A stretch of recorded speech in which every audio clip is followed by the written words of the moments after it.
Hey, what's up, people? Pizzao here, and continuing my series, Halloween with Hooper, a month-long celebration of the filmography of Tobe Hooper. Today I want to talk to you guys about 1985's Life Force. Now, in my previous review for the film Death Wish 3, I said that Death Wish 3 was the kind of film that could have only been made in the 1980s and by Canon Films.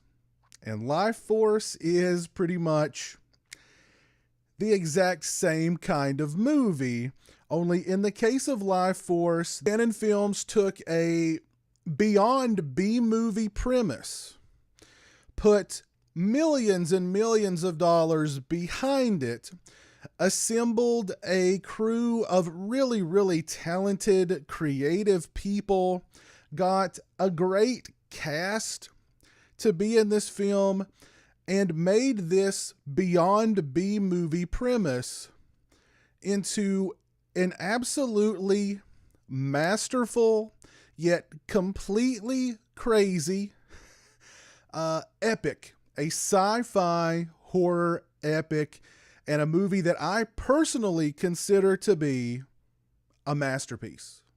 The basic premise of Life Force has to do with space vampires.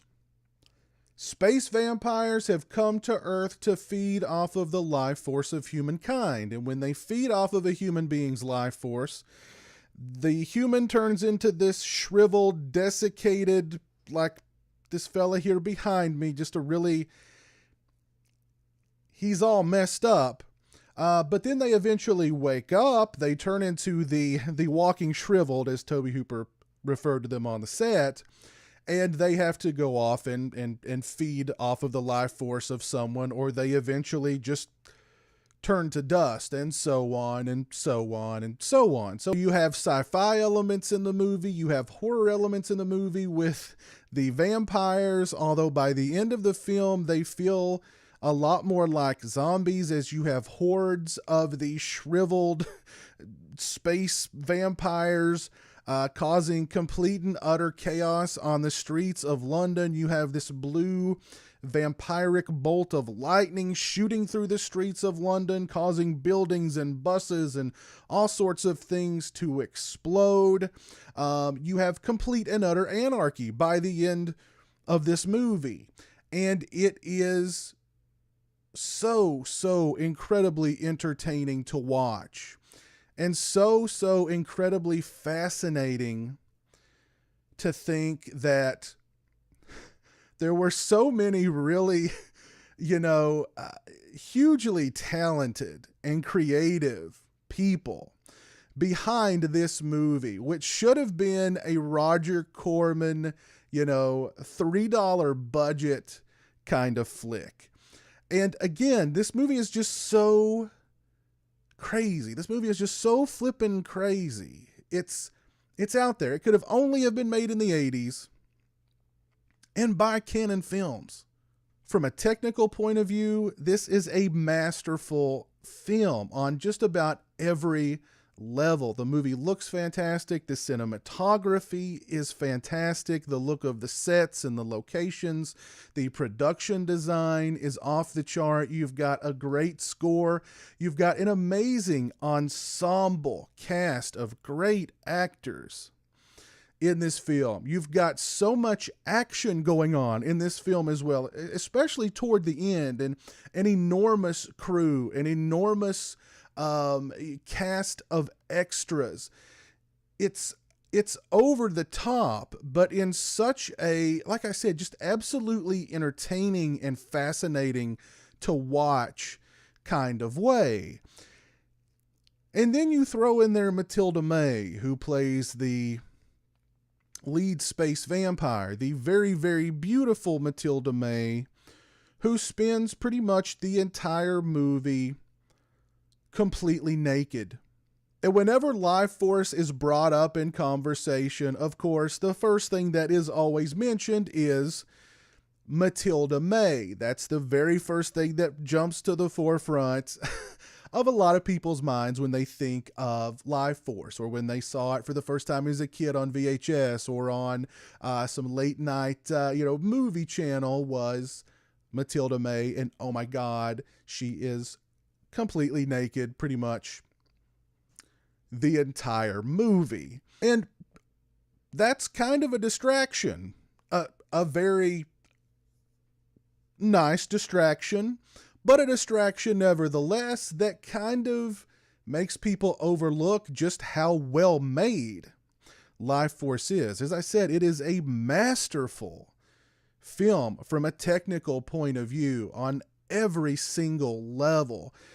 This to me is a movie that I would put right up there alongside Texas Chainsaw Massacre as a Tobe Hooper masterpiece. This was Tobe Hooper with a huge budget behind him, pretty much total creative freedom. It's Tobe Hooper saying, this is me on a huge scale with a big budget, with a great cast, with a great crew.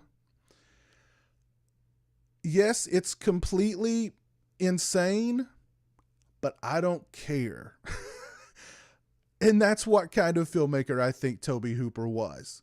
And that's a big part of the reason why I love Tobe Hooper and I love a lot of his movies, particularly Life Force, because it's like he knows it's crazy. He knows it's out there. He knows he's going for something that's, it's not going to be hit or miss. It's going to be like, 80% miss. But he somehow manages to hit. And, even though this movie was not a commercial success in its day, even though it was not a critical success in its day, there's no wonder why Life Force has become kind of a cult classic today. And it's not just because of the fact that Matilda May is naked throughout the entire movie, but because this is such a wonderfully creative and different and unique and masterfully made film. You have to keep in mind, this is 85. This is slasher movie body count central. And here out of left field comes this hugely budgeted, epic sci-fi horror film. And people just had to be like, what is going on here? This is drugs. This is the result of some very, very serious drugs. And maybe it was, but it was worth it. Clearly, I'm a big fan of Life Force. I love this movie. I would consider it to be a masterpiece. If you've not seen Tobe Hooper's Life Force, by all means, go out and watch Life Force. Scream Factory released a really nice Blu-ray for Life Force a couple of years ago. If you live in the States or if you live in Region A, definitely look into picking that up. I know Arrow released a similar Blu-ray if you're in a Region B territory.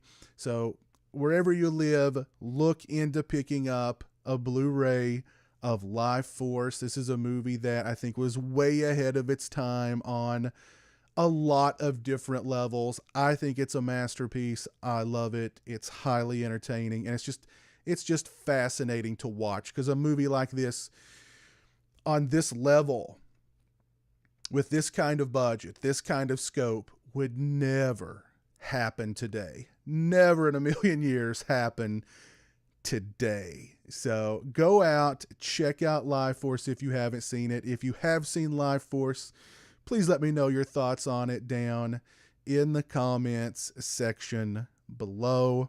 Keep your eyes peeled. I will return soon with another Tobe Hooper movie review. Maybe it'll be The Mangler. Or maybe it'll be I'm Dangerous Tonight. I don't know. We'll see. I'll keep you guys guessing until I hit you with another Halloween with Hooper review very, very soon. If you like this video, please leave it a thumbs up. If you're not following me on social media, those links are in the description. They're also right around here. As always, thanks so much for watching. I really appreciate it. Take care, and until next time, peace.